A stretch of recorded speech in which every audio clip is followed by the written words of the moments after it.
अस्सलाम वालेकुम, मैं रीना सिद्दीकी। उम्मीद करती हूँ कि आप सब खैरियत से होंगे। तो जनाब, अब खुश हो गए आप लोग? ठंड पै गई है? देख लिया आपने सारा ड्रामा पार्लियामेंट में? यकीन आ गया? हमारी गलतफहमियां थी कि जनाब आवाम बाहर निकलेगी, वोट डालेगी, अपना हक इस्तेमाल करेगी, डिसाइड करेगी कि किसको आना है किसको नहीं आना। लेकिन 70 साल से जो हमारे मुल्क में तमाशे हो रहे हैं, 70 साल से जो हमारे मुल्क में इस्टेब्लिशमेंट कर रही है पीछे बैठकर, आखिर वही हुआ जो उन्होंने करना था। किसी तरीके से भी उन्होंने साबित किया कि कुछ ऐसे पहले जैसे आवाम घरों से नहीं निकलती थी ये सोचकर कि वोट डालने का क्या फ़ायदा, हम जिसको वोट डालेंगे वो आदमी कामयाब तो होगा नहीं, होगा तो वही जो एस्टेब्लिशमेंट चाहेगी, जो ये झूठे मक्कार सियासतदान चाहेंगे, जो ये फ्रॉडिये चाहेंगे, होगा तो वही। और इन लोगों ने ये चीज़ साबित की है। लेकिन जनाब, ये भूल गए हैं कि ये 90s का दौर नहीं है। इनकी ये घटिया सियासतें अब नहीं चलेंगी। बहुत हो चुका, आवाम बहुत कुछ देख चुकी है। आवाम ने वो वक्त भी देखा है कि जब बीबी शहीद हुई थी तो उनके शौहर जरदारी साहब ने एक पेपर लहराया था वसीयतनामे का, और उस वसीयतनामे के बल पर उन्होंने पूरी पार्टी को हाईजैक कर लिया था। और मेरे ख्याल में वो इस चीज़ के आदी हैं। सारी दुनिया कहती है कि जी एक जरदारी सब पे भारी। हम कहते हैं एक जरदारी पाकिस्तान की सबसे बड़ी बीमारी, जिसने अपनी बीवी खुद मारी। वो आदमी सारी जिंदगी वो इसी तरह की सियासत करता रहा है, और उसके लिए यही सारे पैंतरे हैं जो वो इस्तेमाल करता है। लिहाजा आज भी उन्होंने यही किया।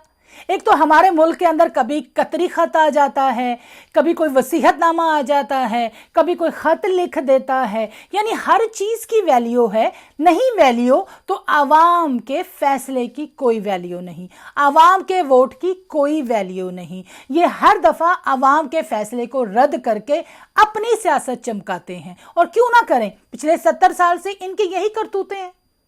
हमारी इस्टेब्लिशमेंट, हमारे ये करप्ट सियासतदान, इनका ये गठजोड़, इनका बंदर बांट, इनका ये तमाशा 70 साल से चलता आ रहा है। ये फैसला कभी आवाम के हिसाब से करते ही नहीं। इनके फैसले हमेशा बंद कमरों में होते हैं। इनके फैसले हमेशा इनके सियासी पार्टियों के अंदर होते हैं।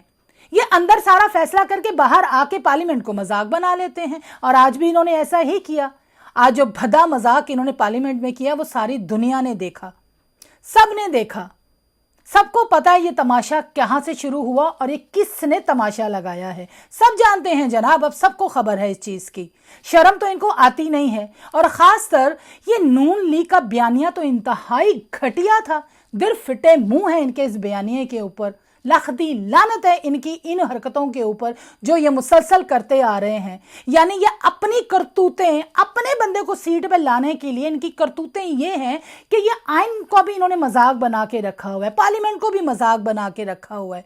बताइए क्या ज़माना आ गया है। सारी दुनिया ने टीवी स्क्रीन पर देखा कि 186 वाला हार गया और 179 वाला जीत गया। कैसे?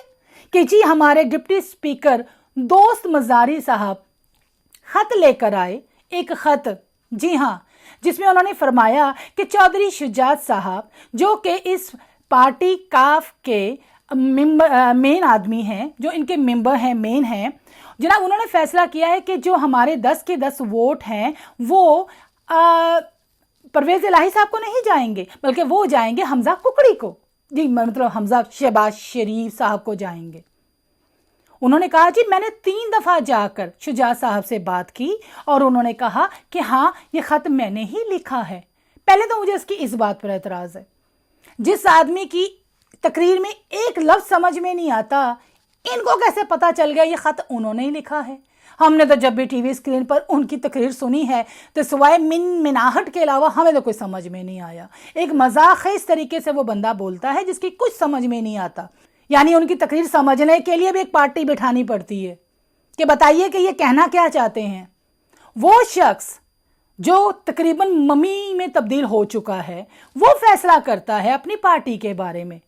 वैसे एक बात है, तो आज पता चला कि वो साला और बहनोई हैं। हैरत की बात है, हमें आज तक पता ही नहीं चला।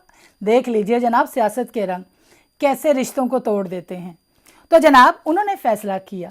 अब मुझे ये बताइए, जहाँ तक हमें इंफॉर्मेशन है आइन के आर्टिकल्स के बारे में, आइन के आर्टिकल 63A में लफ्ज़ पार्लिमानी पार्टी का इस्तेमाल हुआ है, लिहाजा जमहूरी पार्टी के मेंबरान पार्टी के सरबराह के बजाय पार्लिमानी पार्टी का हुक्म मानने के पाबंद हैं। और अगर किसी जमात का मेंबर पार्लिमानी पार्टी के फैसले के खिलाफ जाकर वोट देगा तो वो ताहयात के लिए नाअहल हो जाएगा। और मुस्लिम लीग काफ के तमाम मेंबरान तो पहले ही फैसला कर चुके थे कि वो अपने तमाम वोट जो हैं वो परवेज़ इलाही साहब को देंगे। तो उसके बाद इसकी कानूनी हैसियत क्या है? कोई बता सकता है? नहीं बता सकता, क्योंकि इसमें ये एक मजाखेज़ बात है कि एक आदमी एक लेटर देके आप पूरे का पूरा दूसरी पार्टी का हक सलब कर लें, आवाम के वोटों का हक सलब कर लें। क्यों भाई, मजाक है क्या? तमाशा लगा के रखा हुआ है कि आप जब जो चाहें वो करेंगे और आपको कोई पूछने वाला नहीं होगा। और डिप्टी स्पीकर साहब की तो प्रॉब्लम हमें समझ में आती है ना बेचारे की। हाय, पिछले दिनों में उनकी एक वीडियो वायरल हुई थी हिना भट्ट साहबा के साथ। अब उनका मसला तो समझ में आता है ना, तो मजबूर हैं, उनको तो यही फैसला करना था, उनको तो हक का बात तो सुननी ही नहीं थी ना, क्योंकि उनका तो समझ में आता है। मगर अवाम के बारे में क्या? मैं पूछती हूं, इस मुल्क में अवाम के वोट की इज्जत कब होगी? कब तक आप अवाम को सिर्फ यूज करेंगे?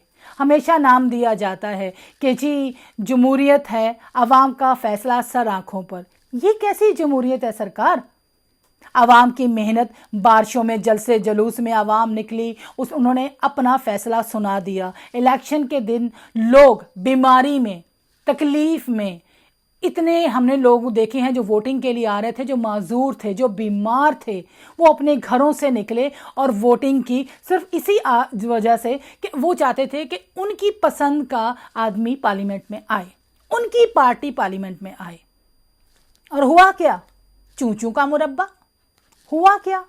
वही ड्रामेबाजी, वही इनकी पुरानी सियासत, वही घटिया चालें। और इस सारे चक्कर के अंदर, इस सारे तमाशे के अंदर मैं समझती हूं सबसे ज्यादा इंसल्ट जो हुई है ना, वो अवाम की हुई है, क्योंकि अवाम ने अपना वोट देकर अपना फैसला सुना दिया था। अब अवाम के ऊपर जो इन्होंने अपना फैसला सुनाया है वो बराह रास्त अवाम के हकूक पे डाका है। और मेरे ख्याल में अब अवाम को ही इस बात का नोटिस लेना चाहिए, अब अवाम को ही फैसला करना चाहिए, क्योंकि ये लोग अवाम को तो अपनी ज़र खरीद लौंडी समझते हैं। इनके लिए अवाम की कोई वैल्यू नहीं है। ये तो अपने एसी वाले कमरों में बैठकर, ये बूटों वाले, छड़ियों वाले, ये करप्ट पॉलिटिशियंस, ये हमेशा अवाम की नहीं सोचते। ये अपने मफादात, अपनी सियासत, अपनी बेगैरतियाँ दिखाते हैं, और इन्होंने वही दिखाया। कहाँ हैं हमारे इदारे? कहाँ हैं हमारे कोर्ट? वो जज साहिबान जो सो मोटो लेते हैं, जो आधी रात को अदालतें खोल लेते हैं, अब कहाँ सोए हुए हैं? अब उनको ये सब बेईमानियां नजर नहीं आ रही? ये पार्लियामेंट का मजाक उड़ाना नजर नहीं आ रहा? कहाँ हैं वो सब लोग? अवाम की नहीं सुनते तो कम से कम लॉ एंड ऑर्डर की तो सुने, जमहूरियत की बातें तो समझें, आर्टिकल्स को तो समझें। क्या कहते हैं वो? हद है भाई जनाब। अजीब बंदर बांट बनी हुई है पाकिस्तान के अंदर, पार्लियामेंट को मजाक बनाया हुआ है। ये पुराने पापी जितने भी हैं, ये सारे सियासतदान अपनी चालें लेकर आ जाते हैं और फैसले इधर से उधर कर देते हैं, और आवाम का फैसला वहां का वहां रह जाता है। ये नहीं चलेगा सरकार, इनको सोचना पड़ेगा, क्योंकि अब वक्त बदल चुका है। मैं उम्मीद करती हूं कि आवाम अपने हक के लिए ना सिर्फ बाहर निकलेगी, बल्कि इनका गिरेबान पकड़कर इनको बताएगी भी कि हमारा फैसला क्या है, हम क्या चाहते हैं, और ये होगा। बहरहाल जी, दुआओं में याद रखिएगा। मेरी वीडियो देखने का बहुत बहुत शुक्रिया। मुलाकात होगी नेक्स्ट वीडियो में। अल्लाह हाफिज। अपना बहुत ख्याल रखिएगा।